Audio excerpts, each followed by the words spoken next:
eastern parts of the UK. So quite a cloudy and damp start to the day here. Heavy and persistent rain as we go through the morning and into the afternoon. But across western parts of the UK, southwest parts of England, western parts of Wales, Northern Ireland as well, perhaps seeing a bit of a brighter start to the day, albeit with 1 or 2 showers in places. Western parts of Scotland seeing some bright skies through the morning as well, but in the east, plenty of showers still piling in from the north. These likely to turn to sleet and snow over any high ground. Those showers continue across northern and eastern parts of Scotland, but it's that heavy rain that we really need to keep an eye on across the southern and eastern parts of England, slowly pushing its way south and eastwards as we go through Sunday afternoon. It will still be a windy day quite widely across the UK, but those winds gradually starting to ease from the northwest as we go in towards the evening. And temperatures will still be around about average for the time of year, but definitely feeling chilly in that northerly breeze, particularly across the south and the east where we see that cloud and rain persisting.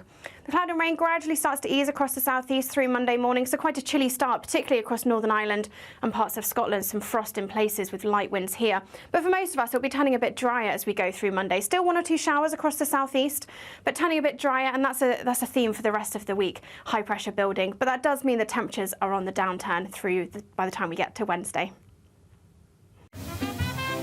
Heavy showers first thing will be followed by a warm, cosy day. Boxed boilers, sponsors of weather on GB News.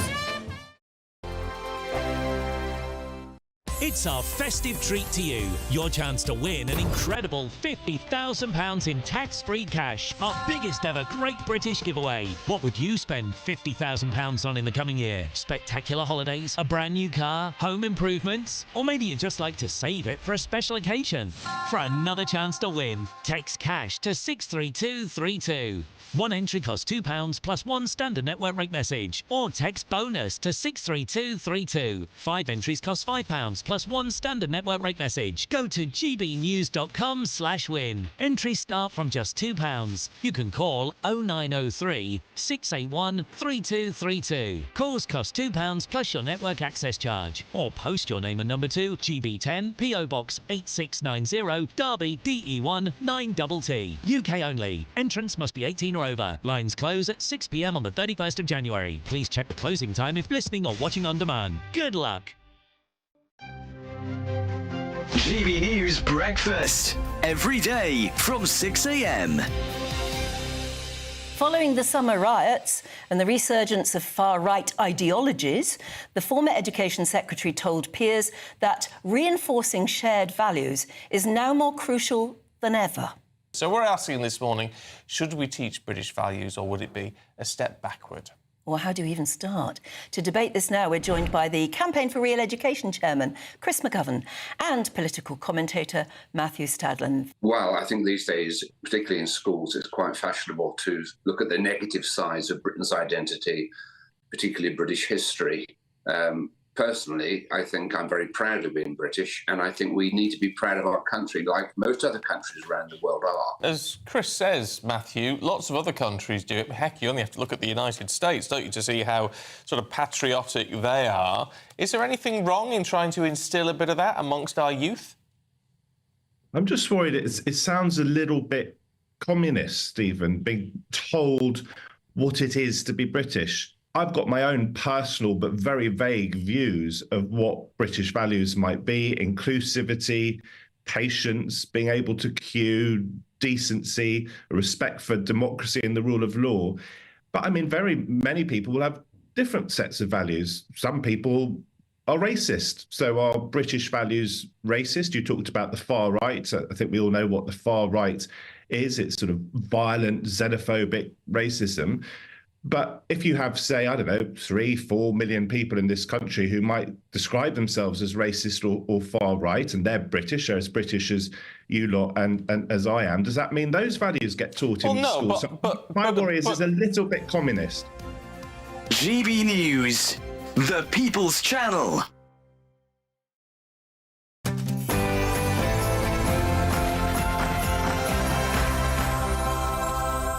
Hello, it's 11 o'clock, which means it's time for tomorrow's newspapers tonight. Join us over the next hour to find out why people are upset that Sadiq Khan is being knighted. I mean, it's not the worst thing that's been done with a long-bladed weapon in Sadiq Khan's London. And also, Find out why we shouldn't use the term toxic masculinity anymore. I think it's because we know we're all going to go to war soon, so all the weak lefties who called us toxic masculinity suddenly need some toxic masculinity to do the fighting for them. And find out how net zero is putting British soldiers at risk with electric vehicles. I mean, let's hope there are plenty of charging points in the trenches, and China gives us a 4-hour head start to charge our electric tanks. I'm Leo Kirst, and tonight I've got Jonathan Cogan and Adam Kumas taking you through tomorrow's top stories. There we go. This is Headliners.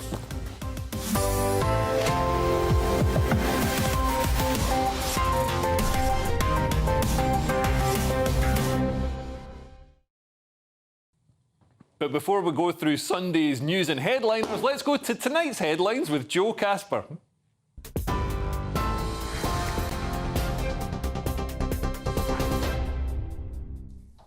Very funny. Good evening. It's a minute past 11. I'm Joe Casper in the GB newsroom. Well, just moments ago this evening, Donald Trump and Prince William have met and held talks. Speaking to reporters, the US president-elect said the Prince of Wales was doing a fantastic job. William waited for Mr. Trump in the foyer of the residence of the British ambassador in Paris. They shook hands and greeted each other before Mr. Trump turned to reporters and said, "Wow, what a nice group." He then pointed to the Prince of Wales and added, "Good man, this one." The pair were in France for the evening's ceremony of the reopening of the Notre Dame Cathedral, which was hit by fire. The Prince of Wales asked the President-elect if he had warmed up following a wet and windy evening, to which Mr. Trump replied that he had, and that it was a beautiful ceremony. The get-together lasted around 40 minutes and finished at about 20 past 10 local time.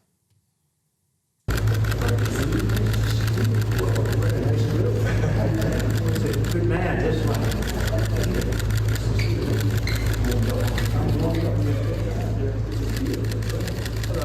Well, earlier this evening, the ceremony hosted by Mr. Macron took place and featured the opening of the cathedral's huge doors, the replaying of its organ, consisting of 8,000 pipes, and the first mass since its restoration. There was a minute's applause for firefighters, with the word "mercy" projected onto the building to thank those who saved it from the fire, and hymns were sung as well. During a speech, Mr. Macron thanked the Brotherhood for helping the 5-year rebuild, adding "Brotherhood from all continents, from all religions, from all walks of life, all united in hope." Some more breaking news for you this evening, and the Prime Minister will visit the Gulf states in a bid to strengthen trade ties. He will meet with the UAE President Sheikh Mohammed bin Zayed and Saudi Arabia's Crown Prince Mohammed bin Salman on Monday, after setting off tomorrow evening. He will then travel to Cyprus to meet the President there and British troops deployed over Christmas. So Keir Starmer, who is facing calls from human rights groups to raise the escalating number of executions with Saudi leaders, said, "Driving long-term growth at home requires us to strengthen partnerships abroad. That is why I am travelling to the Gulf this week to build a network of partners for the UK that is focused on driving high-quality growth, boosting opportunities and delivering for the people at home." A second person has died in Storm Dara, which hit the UK overnight, bringing heavy rain and winds of up to 93 miles an hour. West Midlands Police said the latest victim was killed when a tree fell and hit his car in Erdington. Earlier in the day, a man died after a tree fell onto his van in Lancashire. The Prime Minister said the death of a worker on London's Elizabeth line is absolutely tragic news. The 61-year-old, a customer service assistant, suffered serious head injuries after being attacked at Ilford Station on Wednesday evening and later died in hospital. A 32-year-old man has been charged with multiple offences and will appear in court again next month. So Keir Starmer said, "Nobody should have to face any violence at work, and certainly not something as shocking as this. My thoughts are with the victims' family, friends and colleagues at this terrible time." And West Ham footballer Mikel Antonio is in a stable condition after he was involved in a road traffic accident in Essex, the Premier League club has said.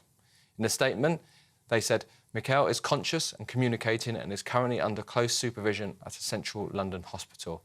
At this difficult time, we kindly ask everyone to respect the privacy of Mikel and his family. The club will make no further comment this evening, but will issue a further update in due course." That's me done for this evening. A very good evening to you.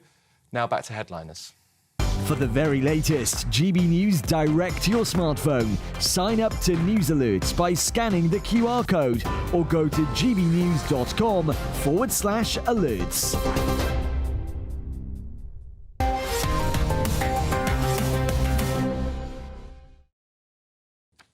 Hello and welcome to Headliners. It's your first look at Sunday's top stories with three comedians. Before we get stuck into the papers, let's have a quick taste of what Jonathan and Adam will have to work with on Sunday's front pages. The Sunday Telegraph leads with Zelensky endorses Trump call to end war. The Mail on Sunday has Fayed faked dementia to dodge sex abuse probe, says his son. The Sunday Mirror has Jungle has saved my Colleen.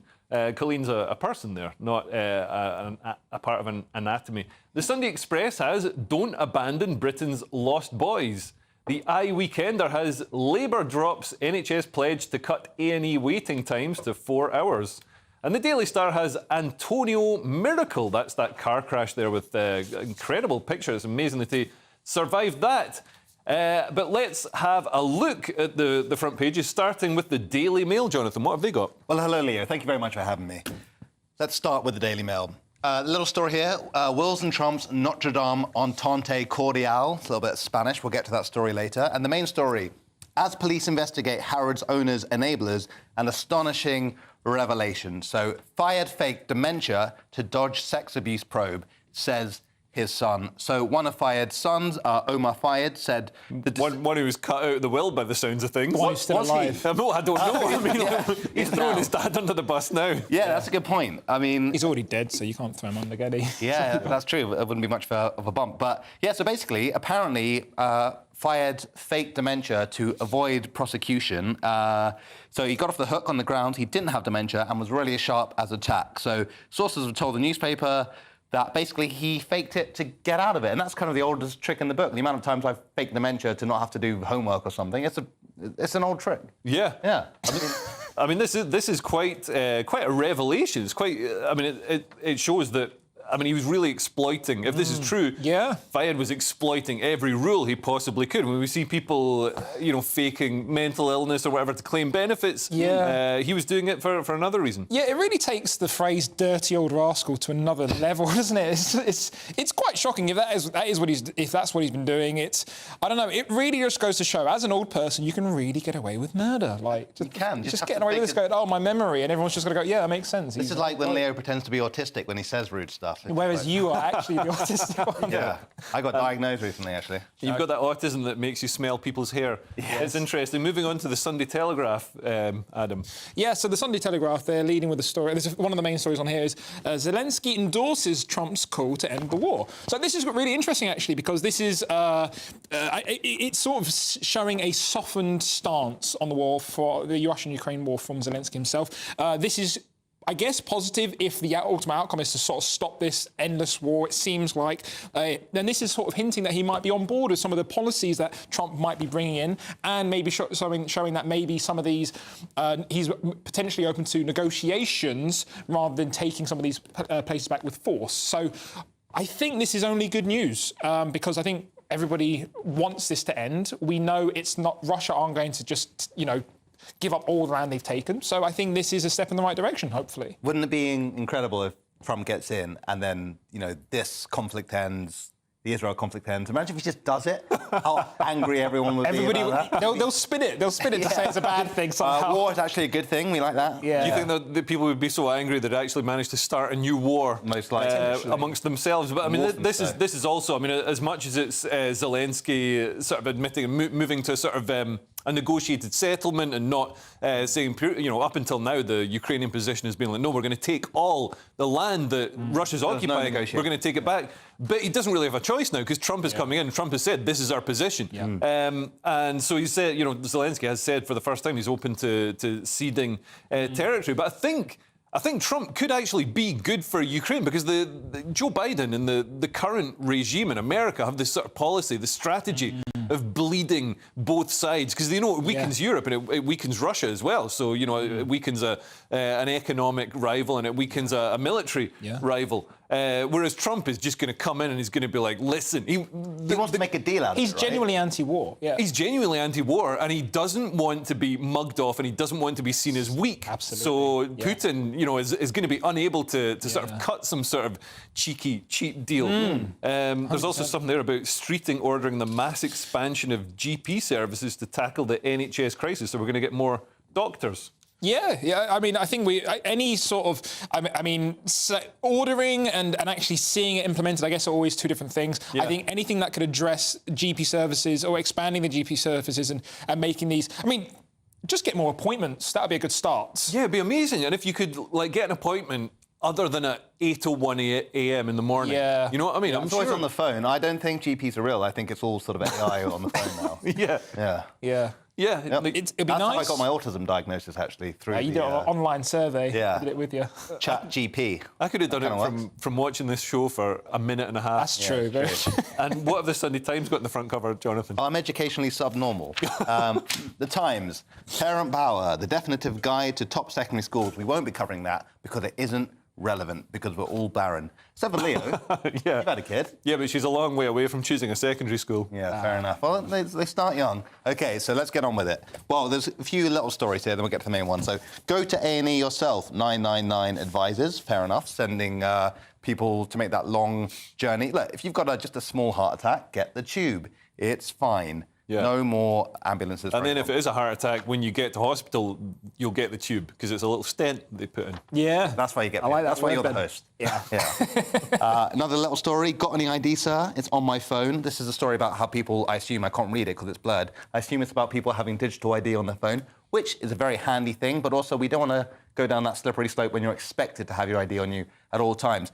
I actually got... Like COVID. Yeah. I never had that. I remember I had to scan the app. I would go beep. I would just make it up. You wouldn't be able to get into certain clubs or anything without, or even restaurants. I had like a fake NHS app. Really? I think it's safe to announce this now, but I had a fake NHS app. Was that more effort than just getting the real NHS app? It worked more efficiently. I like that. Do you remember the guy who had the fake arm and got the vaccine? And he got caught. I mean, pioneer. I guess we should just quickly touch upon the main story. I've been delaying because I don't really know much about it. So Assad's regime hanging by a thread as rebels reach Damascus. So Syrian capital falling suburb by suburb. Dictators' forces ditch uniforms and flee. So it looks like they are in their death throes or death cries or the last legs. Yeah, and Assad has fled the country, apparently, with his family, fled to Dubai, we understand. And, it really feels like the fall of Afghanistan, after Joe Biden got in and then the regime, the Western-backed regime in Afghanistan just crumbled. Yeah, didn't put up any fight against the Taliban. Yeah. And also, don't forget all the military, the tanks and all the weapons we left. And I think it was actually leaked. They said, why didn't we bring these things back? And then it was literally, the quote was, it's cheaper just to leave them. Yeah. And I thought, that's such a waste of money, and it's so bad to leave all that technology out for everyone else. It's cheaper to arm our enemies. Yeah, exactly. The good news here is that it's Russian tanks. And Russia must be absolutely fuming. Imagine being a Russian commander who's desperate for... they're so desperate for any sort of vehicles, especially, armoured vehicles or tanks or anything like that. They're sending troops into combat in, golf buggies and on electric scooters. Yeah, Alabama will get some electric vehicles, don't worry. Yeah, and they're seeing all this pristine Russian equipment, tanks, jets, everything, helicopters, just being left. And I've seen footage of the Syrian rebels learning how to fly the helicopter from watching YouTube videos. We've got a system in the West where we like to build things and we leave them to other countries. With the Rwanda scheme, wasn't Germany thinking they're going to take it up? We like building the infrastructure and just let everyone else take it. Yeah, because everyone's lining their pockets building the infrastructure. It's the history of the British Empire. Moving on, we've got the Sunday Express. What have they got now? Yes, so one of the main stories on the Sunday Express, the first story is, don't abandon Britain's lost boys. So there's a call to stop generation of youngsters ending up on the scrap heap. Now, if we look at this a little bit more in depth, they're people are saying Britain is in danger of abandoning a whole generation of boys to a bleak life without hope and destructive consequences. So this is interesting because I think this. One of the people who David Williamson, the guy who wrote this, said he's fed up of seeing the country's youths on the employment scrap heap and filling up our prisons. But I think there's a wider discussion to be had here, which has been had widely about Gen Z and young men in particular, and where they stand in society. And they don't really know, should I be taking these? Do I go into work? What's my role as a man? It's kind of in the ether what it means to be a man, and people are becoming, I guess, disenthused, and they're just ending up just playing video games and not even getting on the job. Well, when you have too many disaffected men in the society, that's very dangerous, because eventually you have people, if they can't play the game, they'll want to flip the table over, and that's just how you get, sort of mass riots and protests. Not even protests, just bad things, basically. So men, you're all right. Don't worry, guys. But get a job as well. And also, if you are a disaffected young man, you're always welcome to come and be a panellist on Headliners. So that should work. But I need some disaffected. Great to hear Gen Z getting a mention. I love it. One of the best rappers. Finally, the Daily Star has that insane car crash with the West Ham footy star. Yes, it's a lucky escape. So West Ham footy hero survives horror smash in this 208-mile-per-hour Ferrari. I don't know if he was going 208 miles per hour at the time. That seems a little quick, but... Anyway, it is a Ferrari. I mean, that's what he's got to do. That is true. He was definitely doing more than 12 miles an hour, judging by that crash. Yeah. So this is Antonio, who basically has a miracle escape. Yeah. Big football guy? No, not at all, but I quite enjoy looking at pictures of car crashes sometimes, if they're not fatal. I mean, this show's a bit of a car crash. This is how was he going at 208 miles an hour? I mean, London's 20 miles an hour, and good for him. Yeah. No, bad for him. Shouldn't be driving. This is the trouble with when you've got sports stars. They've got an insane amount of money, an amount of money that we wouldn't even be able to. I mean, we all shared the same donkey to get here tonight. We did, So, she has a name, and it's Cressida. No. Wow.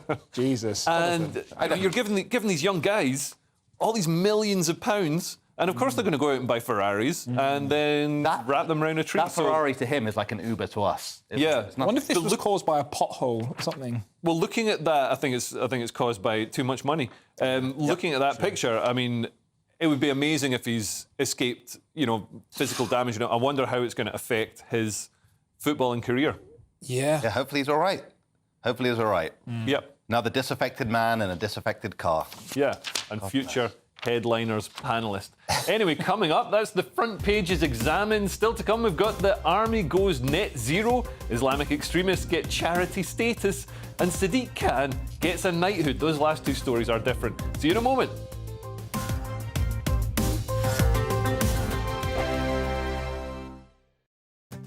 I'm Nana Akua. This is GB News, Britain's news channel. GB News Breakfast, every day from 6 a.m. The way in which children are being driven online because we're not taking them seriously offline. And what we're tending to do is seeing the problems entirely on the social media, forgetting the fact that we've given up on children being able to work independently and play independently outdoors. We've basically created a world where the digital bedroom has become this go-to area for a lot of young kids. We've given up on old-fashioned parenting, where we try to cultivate their resilience. And now we blame everything, all the problems that occur online. You have to remember that if you take something like bullying, bullying doesn't have to only take place online. It happens all the time, offline, in everyday life. But yet we only see the problem on the social media, and there's this obsession with the social media where every single problem that afflicts childhood is blamed on it. And that distracts us from actually understanding what we're doing wrong with children. So for me, and I hate when I see children with digital technology, when I see them with smartphones. I'm not a fan. I'm much more concerned about the fact that parents use their digital phones when they're having dinner with their kids and giving very bad examples in relation to that. But the real problem, it seems to me, is offline, and that's why we've got to crack the issue. So for me, the banning issue is entirely a headline-grabbing political gambit. And I think that we should be much more focused on the real problems rather than delude ourselves that anything will improve. GB News, the People's Channel. It's Patrick Christie's Tonight, and here We do things differently. It's explaining the absolute madness of this, doesn't it? It's explosive. I mean, this is very good. It's lively. 850. Your government sat there, Sean, and it did nothing. It's controversial. And the Middle East has been in turmoil since before I was born. It's everything you need to kickstart your evening. Everyone's had their Weetabix tonight. I love to see it. That's Patrick Christie's Tonight, weeknights from 9 p.m. Only on GB News, the People's Channel, Britain's news channel. I'm Christopher Hope. From pop stars to politicians, I'll interview anybody in a pub who's got a political opinion. Join me every Friday on Spotify, Apple Podcasts, YouTube or gbnews.com, or wherever you get your podcasts. This is GB News, the People's Channel. I'm Emily Carver. This is GB News, Britain's news channel.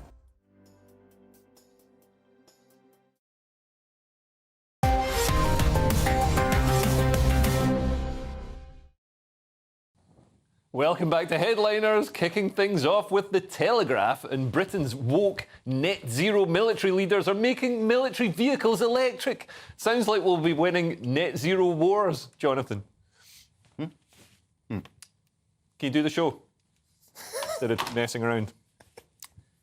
Net zero plans for armed forces could put soldiers at risk. So ministers are forging ahead with plans to use electric vehicles, or EVs, for combat on the battlefield, despite warnings from military grandees that they could put armed forces at risk. So since coming to the office in July, the government has handed more than £400,000 in contracts to Magtech, who are a defence firm that specialises in the electrification of vehicles. So the issue is that a lot of high-up military personnel, and probably everyone here, are concerned that the move to electric vehicles for the army is just a big act of virtue signalling, and they're not going to be fit for purpose. No. Yeah. And, yeah, I mean... Well, yeah, and surely if there's one organisation that doesn't need to worry about virtue signalling, it's the organisation that shoots people in the face. Of course. Yeah. I mean, they're going to have cruelty-free nukes. They need something... They need, like... Don't worry about being good guys. Just sort out the weapons. Yeah, and I mean, Adam, Ukraine has sort of shown us that electric vehicles do have a place in the battlefield, but mostly as sort of drones and things like that. Yeah, I think if you've got a tank, I mean, the Ukraine has shown us that logistics are so important. You've got to keep the tanks supplied with diesel. You've got to have all your logistics and trucks rolling out there and bringing the stuff to the troops. If you're worried about trucks charging or tanks charging, you're not going to get anywhere. Yeah, exactly. And let's be clear with the Ukraine stuff, because I watched this really fascinating documentary, and it was about the ingenious nature of Ukrainians making the most of what they had, and even like public commercial drones available to the public, they were using them for stuff. It's like that, but that should be a last resort. And I just think, like, everybody knows war's ugly. It should be avoided. We shouldn't be focusing on making it sustainable. It's just like, what the hell? Let's have this last as long Is it eco-friendly? Great. We can do this for years. Yeah. It would ideally be as less sustainable as possible. Exactly. Let's finish it quickly. Quite right. Solar power is ridiculous. Yeah, absolutely. Well, moving on, we've got the Telegraph now. And in two-tier Britain, hate speech laws are just for Brits. If you're an Islamic extremist, you get charity status and government funding, Adam. Yeah, so this is a very depressing story. This is from the Telegraph. The headline reads, religious charities are promoting Islamic extremism with impunity, warn campaigners.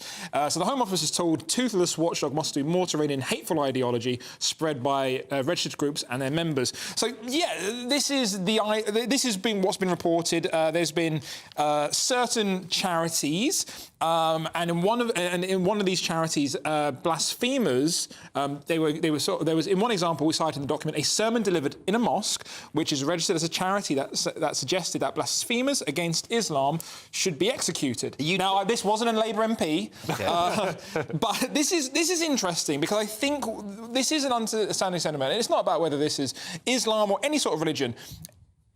When you're in the UK, it should be basically we should stand for Western values. Yeah. I think that's the main thing. And I think if of course, I don't even blame these charities. Like it's a failure on our system that we're not cracking down on any of this. Yeah. Whatever it is, if it's anti-British, we should rein it in. And in fact, one of the people who's stepped forward to complain and raise the issue, the Charity Commission not cracking down on Islamic extremists is Fayez Mughal, who's I've probably pronounced that name very badly, but is a leading interfaith campaigner and the founder of a watchdog charity that monitors anti-Muslim hatred. So you know, this isn't just, you know, people from the sort of, I guess, the sort of white British side that are complaining about it. This is everybody. Which is good. Which is good for him for doing it. Yeah, absolutely. And it's interesting. You see sort of groups that are termed far right getting punished, sent to jail for putting up stickers. I remember there was a newspaper report with somebody put up stickers saying "Love your homeland," and that was seen as like this evil sort of sign when like people can preach about sexual slavery. I guess it's got some upsides, and the killing of blasphemers. I mean, to be fair, that is in the Quran, so it's pretty hard to run a mosque without, you know, preaching from it. Yeah. I mean, I'm just shocked to find out that the noble charity We Hate Jews aren't one of the good guys. Very surprising stuff. Well, moving on, we've got the Mirror now, and Prince William is building bridges with Donald Trump at a rebuilt church. Jonathan. Yes. It's a bit of a slow news day, it would seem. So Prince William's... Prince William's urgent meeting with Donald Trump and Jill Biden at request of UK government today. So as the iconic Notre Dame Cathedral in Paris gets ready to reopen its doors after a devastating blaze a few years back, Prince William will be meeting with the US First Lady, Dr. Jill Biden, and President-elect Donald Trump. I wonder how, first of all, Trump and Jill Biden, because she obviously voted for him. She wore like red on the vote day. She knows what's up. She wanted Joe to be home for the last few months. Yeah. So... last few months. So it's going to be... Look, I think it's a wonderful thing that Notre Dame is back up and running and about to be open again. It's in some ways it's a symbol of unity, and you know, it's I hope they included sprinklers in the refurb. That's a good point. It could just happen again. Yeah. Do we know what caused it? Can we speculate wildly? We can speculate wildly because, I mean, they did have 6,000 police and gendarmes, which is a French policeman, around the event because of multiple attacks by Islamist groups, and there are concerns that it could have been Islamists who burnt it down. There've been across Europe. There have been many documented arson attacks. I thought it was like the black metal bands in Sweden a lot of the time. Yeah, but this is a long way away from Sweden. Have you heard French music? Yeah. I mean, je ne regrette. That's the only one I know. Yeah, the only thing they should set fire to is their own records. Take that, France. Yeah. I mean, look, this isn't much of a news story, but Trump's going to be there. They're going to get on. Maybe they'll discuss the special relationship that England and America has, and you know, let's hope so. Or had. No, David Lammy likes Trump now. It's fine. OK, well, he pretends to. We've got the Express now, and Sadiq Khan's knighthood is not popular, although at least it's a big knife in London being used for something other than a fight outside a kebab shop, Adam. Yeah, and I've been involved in some of those fights. You're the guy working... I'm behind the counter, I've been behind the counter and ordered, actually, thank you very much. Don't stereotype me. So humiliation for Sadiq Khan as petition to block knighthood smashes 50k targets in 2 days.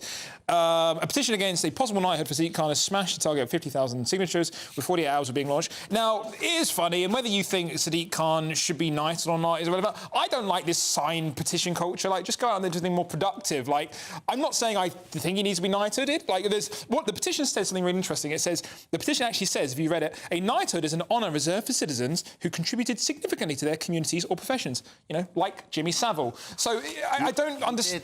He did contribute. He contributed too much. I don't think you can compare Sadiq Khan to Jimmy Savile. I mean, if he gets knighthood, Savile wasn't that bad.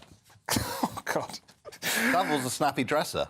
Look, I don't think. I mean, does knighthood? Does anyone really care about knighthoods? Does Sir Keir Starmer have more respect? Does Lord Sugar have more respect? It means nothing. Sir Keir Starmer has a bigger petition. I think the reason why people are upset with this is because, in general, a lot of people are not happy with how London's being run. They feel like it's a lot more violent area. They think housing is more unaffordable. All the EU-led stuff. It's not. I think what's interesting about this is like.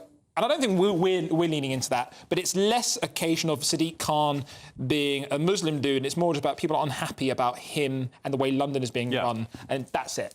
Yeah, no, I'd say that's absolutely right.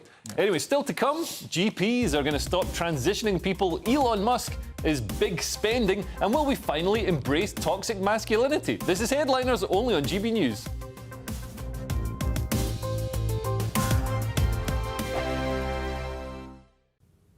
Good evening. Welcome to your latest GB News weather from the Met Office. Storm Dara continues to bring some very wet and very windy weather as we go through the rest of Saturday and into Sunday, with weather warnings still in force quite widely across the UK. Storm Dara moves its way south and eastwards away from the UK, but that squeeze in the isobars across western areas still indicates those strong winds we're likely to see. Gusts here of 60, perhaps 70 miles an hour as we go through Saturday night and into Sunday. And plenty of heavy rain across eastern parts of England too, and southern parts of Scotland could see that persistent rain into the early hours of Sunday morning. Quite a chilly night to come, though. Temperatures likely to stay above zero, but with that northerly breeze, it will be a really chilly start to the day on Sunday, particularly where we see that cloud and rain persisting across eastern parts of the UK. So quite a cloudy and damp start to the day here. Heavy and persistent rain as we go through the morning and into the afternoon, but across western parts of the UK, southwest parts of England, western parts of Wales, Northern Ireland as well, perhaps seeing a bit of a brighter start to the day, albeit with 1 or 2 showers in places. Western parts of Scotland seeing some bright skies through the morning as well, but in the east, plenty of showers still piling in from the north. These likely to turn to sleet and snow over any high ground.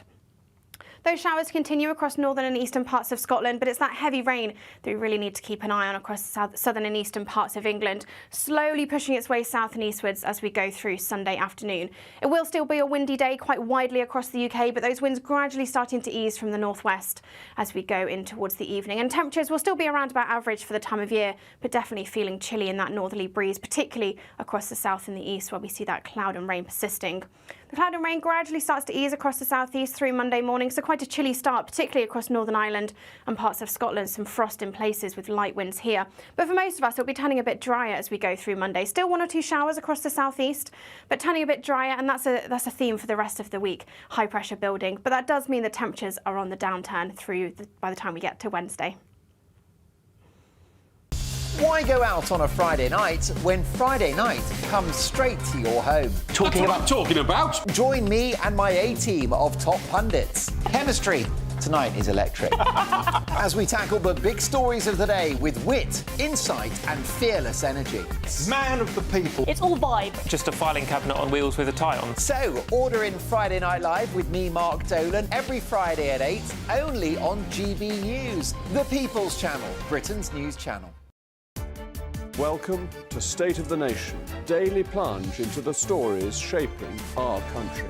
I'm Jacob Rees-Mogg, and Monday to Thursday we bring you the insights, the facts, the truth about how our country is being governed. Because what happens in Downing Street matters down your street. Tune in to State of the Nation every Monday to Thursday, 8 to 9 o'clock. Only on GB News, the People's Channel, Britain's news channel.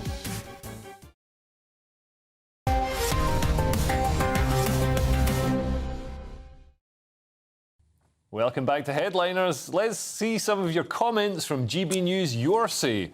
So Jackie Briggs says, "Oh my goodness, I just switched on live and got these two on again. No! If they start dressing up as pandas or penguins or trans through the round window today, children, I am off." Listen, Jackie, we are finished. We are finished. You are a terrible lover, and I have no respect for you as a person. We've also had a letter in saying... That's not a real one. It is a real one. "I like Leo, but his Scottish shtick is wearing thin. Do another character." Harsh. I hope you said shtick there. And also, Lynn Dixon says, "I could just see the British Army queuing their tanks up at an electric charging point in a military operation. Could you just see the ridiculousness of this, with not many not even making it back to charging points and being stranded without power all over the battlefield?"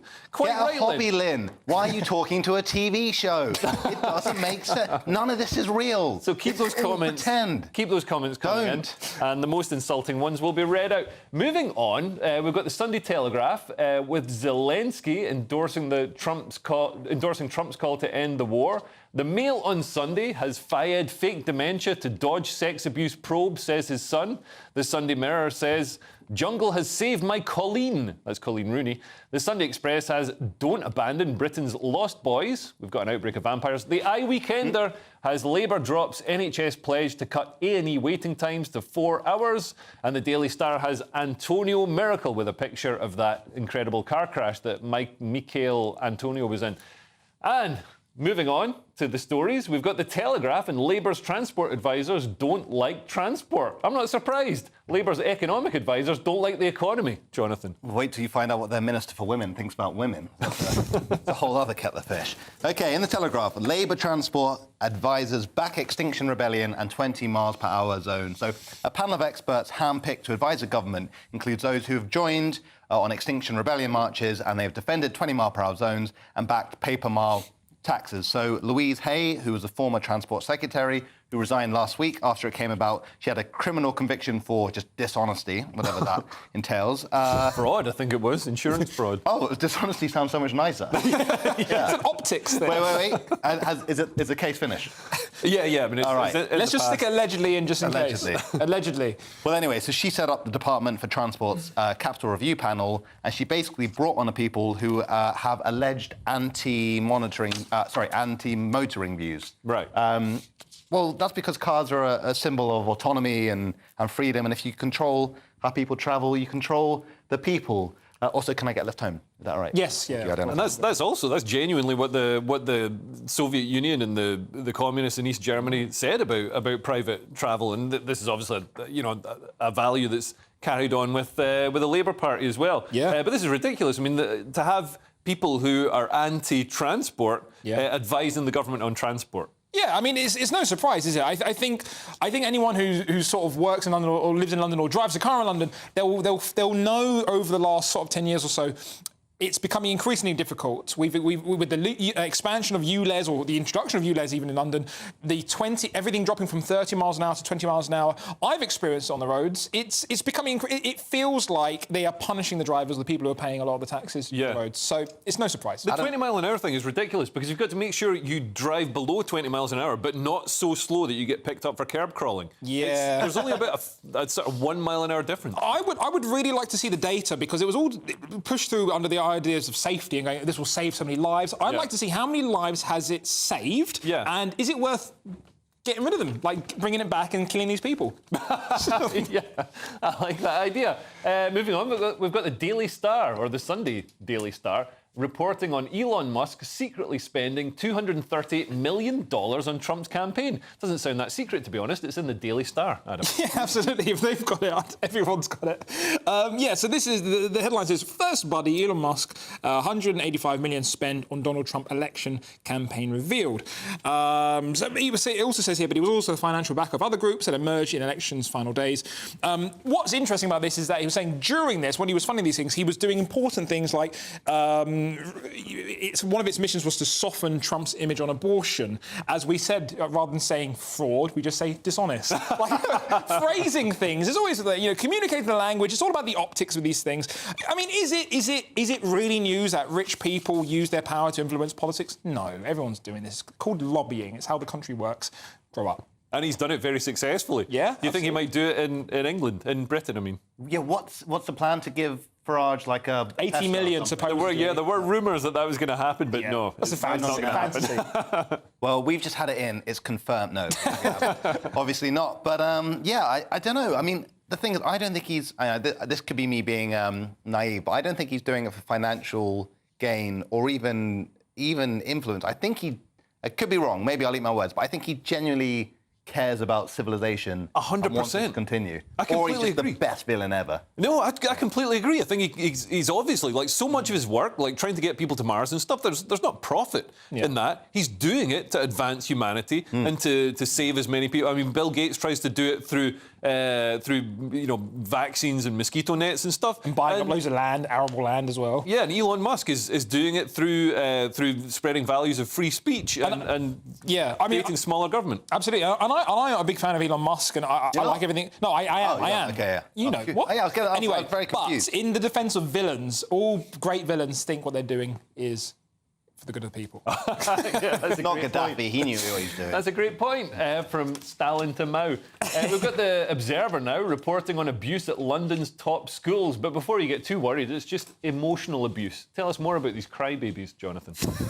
That is a very toxic and accurate assessment, Leo. Fair enough. So, top London academies face mass claims of emotional harm as Whitehall acts on crisis. So the government has expressed alarm at deeply distressing allegations of emotional harm at one of the country's leading academy trusts. So almost 140 parents, students and teachers have now spoken out about systemic and lasting emotional harm to children stretching back 2 decades at schools in Hackney run by the Mossbawn Foundation. So a dossier of allegations have talked about teachers being trained to instill healthy fear and screaming sometimes centimetres apart from children's faces. So no hitting, lots of shouting. No hitty, yes shouty. Right. I mean, this sounds like progress. Yeah. And also the results can't be argued with. They had incredibly good results due to this discipline. Yeah, I mean, 2 decades ago, I was in school and teachers shouted at me. And, and now I'm on a TV show. Where you shout at the country. Where I shout at the country. No, where the country just make passive-aggressive comments about, like, gags that we're doing. But if I wasn't... send emails in, I will find you. If I wasn't shouted at as a kid, it wouldn't have toughened me up and maybe I'd care about your opinions. Well, yeah, you know? also, I really can relate to this because I used to play drums and I was in like a sort of a jazz ensemble and I had this teacher who was like so aggressive, like perfectionist, so aggressive. He would like throw chairs at you. One time I was doing a performance and he changed the song just as I was about to go on to try and screw with me. I think you're describing the movie Whiplash, aren't you? Yeah. This is Whiplash. Yeah, sorry, got confused. Yeah. OK, well, we've got The Independent now saying we shouldn't accuse young men of toxic masculinity. Listen, if we're allowed to be toxic and masculine now, that can mean only one thing. We're going to war. Adam, tell us more. Well, I don't mind going to war as long as everything's eco-friendly. Yeah, so this is the Independent. The headline reads, "Stop calling teen boys toxic. The problem might be us." Now, interestingly, when I was reading this article, it's very clearly it's written by the mother because she was saying, "Will my son be stabbed in our nearby London park, violently robbed?" I was like, OK, that's nothing to do with toxic. That's just safety. But there's interesting words here where she says something really bizarre, which is how much misogynistic pornography is he secretly watching? It's like, why are you thinking about this, Mum? And also, do you want him to be watching it not secretly, just watching it in the living room? And also, do you want him to be watching some sort of ethical pornography where the guy takes the woman out for dinner first? It's bizarre. You know what I mean? Yeah. I'd be more worried about that. Those are just called, like, romance films. Yeah. But, yeah, there's interesting, like, she's saying, I'm aware there's unhealthy manosphere. Like, the bit that... There was a few bits that sort of... She lost me at this bit. She sort of said, I'm worried that he's watching certain influencers, such as Andrew Tate, which I was like, OK, fair enough. And she goes, and Joe Rogan. I was like, don't put these two guys in the same... Worlds apart. And you'd know that if you'd watched. I think Joe Rogan... Putting Joe Rogan in the same category as Andrew Tate shows that's really sort of naive. Yeah. And also, I kind of thought when I was reading this one article, where's the dad? If the dad was here, you wouldn't need to worry about half of these things. If you've got a strong male role model in the house, he would be able to put the son in place. Yeah. And sort of, maybe shout at him inches away from his face. So, it wouldn't be an issue. I mean, are you worried about toxic masculinity, Jonathan? You worried you might ever get some? I'm worried that I can't keep up. I try, but I'm so polite. Yeah. So polite. I really do. It's nauseating. I was going to do a swear on tonight's show. Now I've backed out. Yeah. Look, just listen to the Chris Williamson podcast. That's a good... You've been on that? Yeah. Yeah. I'll let anyone on. Yeah, no, it's a real good happy medium. And look, just men, just try and have... just wonderful lives and be respectful and also do whatever you want, but be respectful. It's good that, I know I was ripping on this woman, but it's good that she's slightly self-aware, going, maybe it's not all their fault, and maybe it's too little too late, but it's a small...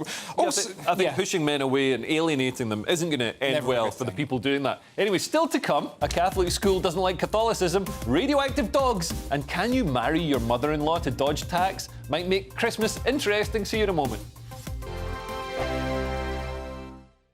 Sunday with Michael Portillo from 11, only on GB News. Phil Kearsey is bringing a new flavour to the Michelin-starred restaurant Pied à Terre as he becomes its new executive head chef. Customers can expect a menu that showcases modern British cooking accompanied by classical French roots, which uses hyper-seasonal ingredients. What are hyper-seasonal ingredients? That's an interesting phrase. It's more about just reacting to the seasonality of everything. We like to change the menu all the time. So basically, surround myself with the best suppliers, and they tell me what's amazing at the moment, and then we try and celebrate that in the restaurant in many different forms, using taste, texture and technique, and just try and celebrate something as humble as a broccoli stem or a cauliflower, using absolutely everything, and making sure we've got an ever-changing menu, so letting the seasons dictate, so it's never boring and we never get menu fatigue. OK, your career has taken you around the world a bit. Yeah. For example, you were in the United States. What did you learn there? So, well, every chef I've worked for, it's about to take something from. A lot of chefs will go places and just stay in one establishment and get to the top, and then that's it. I've kind of then went to another chef to learn completely different things. That's the brilliant thing, to be able to surround myself with such amazing chefs throughout my career, because I've learned different things from all of them. And you find out 5 different ways to do something, and you find the way that you like it the best. And it's also about understanding it takes a while to understand how the restaurant is, going through the history of all these amazing chefs that have been before me, the style, because it needs to make sense. You wouldn't have a dish that should be at the Fat Duck and then a dish that should be at the Waterside, you know. You need to make sure that it all makes sense and it goes together with the decor, the service, the wine serving, and so we want to be the restaurant, not that does a little bit of everything, we want to be the best French restaurant in London, you know. GB News, the People's Channel. Join me, Nana Akweer, for an informative, interactive news programme with a difference. It's fun. No, he didn't say that, Dave. I'm so surprised. I think there's an element of truth to that. Join me from 3 p.m. every weekend, only on GB News, Britain's news channel. In the GB Newsroom, we bring you the news as it happens. With our team of dedicated journalists across the UK. We're ready to keep you up to date with what's happening every half an hour, every single day. Bulletins here on GB News. The People's Channel. Britain's news channel. Every Saturday, 10 till 12, we'll bring you all of the news that you need to know. We'll also remind you that there is so much to smile about. It's my favourite time of the week. I get to relax, enjoy some light-hearted stories, and let Ellie teach me about fashion too. That's Saturday Morning Live, every Saturday, 10 till 12. Only on GB News, Britain's news channel.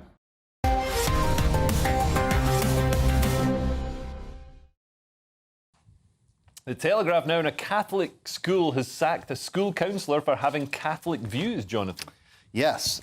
So school counsellor sacked for misogynist views on traditional marriage. I think we can all guess where this is going. So a Christian school counsellor has claimed she was sacked for supporting traditional views on marriage on social media. So Gozan Soydag, says she was dismissed from her role as a pastoral manager at a North London school after senior staff deemed the content misogynistic. So Miss Soydog has now launched legal action against St Anne's Catholic High School for girls for wrongful dismissal. So apparently what she said was discussing the nuclear family, and she said, it's, aligned with Christian values. She's happy to live in submission to her husband. I'm just checking that we can talk the story, and we can. It's fine. Yeah. So, basically,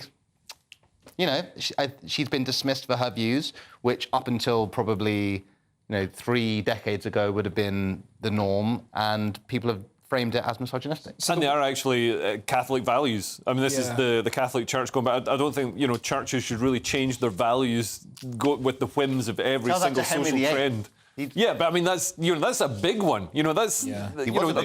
It was a big one, and also, that actually carved off another church. Yeah. It didn't change the values of the Catholic Church. Yeah. Just to clarify, this is a woman who's been sacked for having misogynistic views. So she's been saying you hate women too much despite her being a woman. OK, I'm just sort of trying to get a sense of the insanity. But you're huh? OK. Well, moving on, we've got the Metro now. Nuclear radiation is supposed to turn animals into big monsters like Godzilla, but the real-life Dogzilla is a bit less exciting, Adam. Yeah, so it's just a bunch of random stray dogs. The headline reads, Unexpected way, Chernobyl's radiation exposure is affecting dogs living by the former nuclear plant in Chernobyl, which exploded in 1986, are thriving. So this is a story, essentially, that despite the extremely hazardous conditions they live in, 2 stray canine populations populations have not only survived over the past 38 years, they've actually thrived. So yeah, this is just basically the story of life finds a way. People will always find a way, or animals will always find a way to copulate and breed and evolve. And I don't know. To me, it's not the hugest story. Should we be surprised?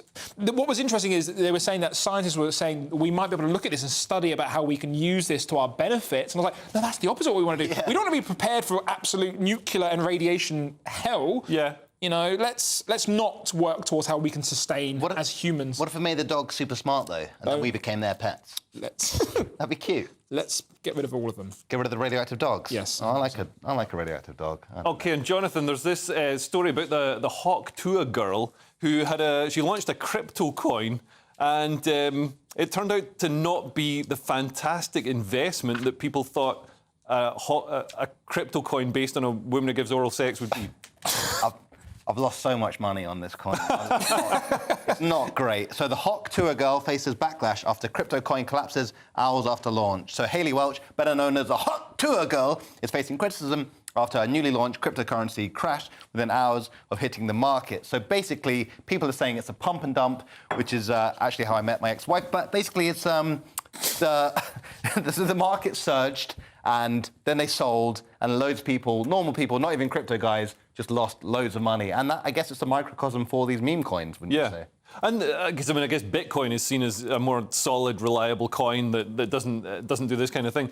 But people were posting on social media. There was one guy who said he put his life savings into this Hawk coin or whatever it's called, the Tuah coin, and lost his child's college fund. And it's like, why on earth would you put your child's college fund into not even Bitcoin, like a weird meme coin? Because he's got diamond hands and he's going to be up there on the moon with his enemies, and I respect that. What's the phrase? Like a fool and his money are always parted. That's what I've got to say. And there it's happened. We've also got this story about the real Santa Claus, which is great. I knew he was real. Yeah, this is quite exciting. This is an archaeology story. So, major archaeology breakthrough as tomb of real Santa Claus found in Turkey. So, this is an incredible Christmas discovery which is taking place as archaeologists find a stone coffin at the original burial site of St. Nicholas. So, they've unearthed, archaeologists have unearthed the sarcophagus near St. Nick's burial site, and now people are thinking that it's actually Father Christmas's tomb. And they've exhumed it. Is that the right word? I think it is the right word. Oh, yeah. And basically, they've explored it. He was buried with an elf. And this is how you get zombie Santa. So it's going to be a very, very weird Christmas. Oh, yeah. I really rushed through the last story because I thought that was the end. But here we are. No. All right, let's continue. So basically, this is exciting because we all thought Father Christmas, it is real. He is real. He is real. He is. Oh, he's definitely real. But this is the sort of original real guy before it got transferred onto Tim Allen via that legal document in the Santa Claus. Great movie, by the way. Great movie. Yeah, I don't know. It's kind of scary and it's also kind of very cool. Yeah.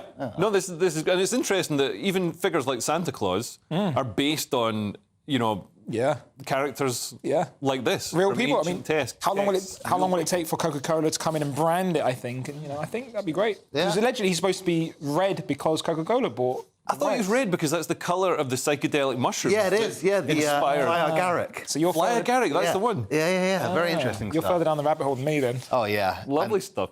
Anyway, the show is nearly over, so let's take another quick look at Sunday's front pages. The Sunday Telegraph has Zelensky endorses Trump call to end war. The Mail on Sunday has Fayed faked dementia to dodge sex abuse probe, says his son. The Sunday Mirror has Jungle has saved my Colleen. That's Rooney. The Sunday Express has Don't abandon Britain's lost boys. The Eye Weekender has Labour drops NHS pledge to cut A&E waiting times to 4 hours. And the Daily Star has Antonio Miracle, that incredible crash that was survived. And that's it for tonight's show. Thank you to my guests Jonathan Cogan and Adam Kumas. Steve N. Allen will be here tomorrow night at 11 p.m, joined by Josh Howie and Nick Dixon. And if you're watching at 5 a.m, stay tuned for breakfast. Good night.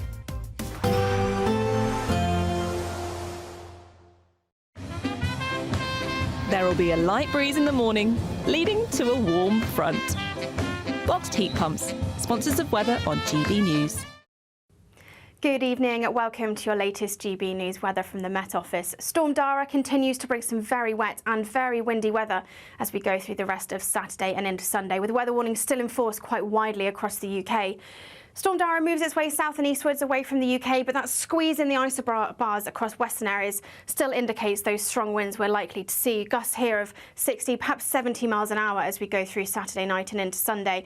And plenty of heavy rain across eastern parts of England too, and southern parts of Scotland could see that persistent rain into the early hours of Sunday morning. Quite a chilly night to come, though, temperatures likely to stay above zero, but with that northerly breeze it will be a really chilly start to the day on Sunday, particularly where we see that cloud and rain persisting across eastern parts of the UK.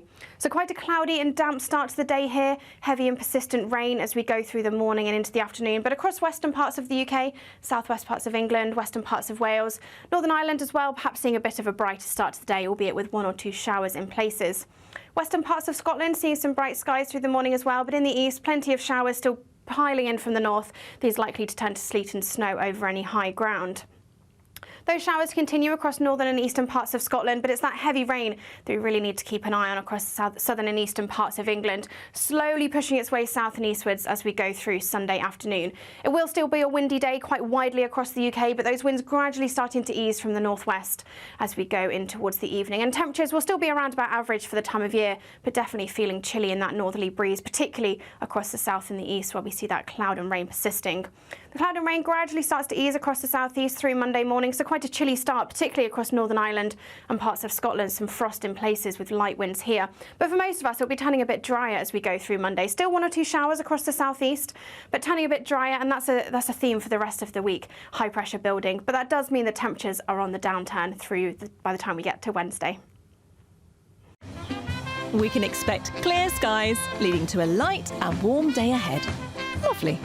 Boxed Solar, sponsors of weather on GB News. Imagine getting a call to tell you that you've won £50,000 in tax-free cash, our biggest cash prize of the year. Oh my God. That's a big surprise. Oh my God. This is amazing. I'm in shock. That is absolutely fantastic. Thank you. For another chance to win, text cash to 63232. One entry costs £2 plus 1 standard network rate message. Or text bonus to 63232. 5 entries cost £5 plus 1 standard network rate message. Go to gbnews.com/win. Entries start from just £2. You can call 0903 681 3232. Calls cost £2 plus your network access charge. Or post your name and number to GB10 PO Box 8690 Derby DE1 9TT. UK only. Entrance must be 18 or over. Lines close at 6 p.m. on the 31st of January. Please check the closing time if listening or watching on demand. Good luck.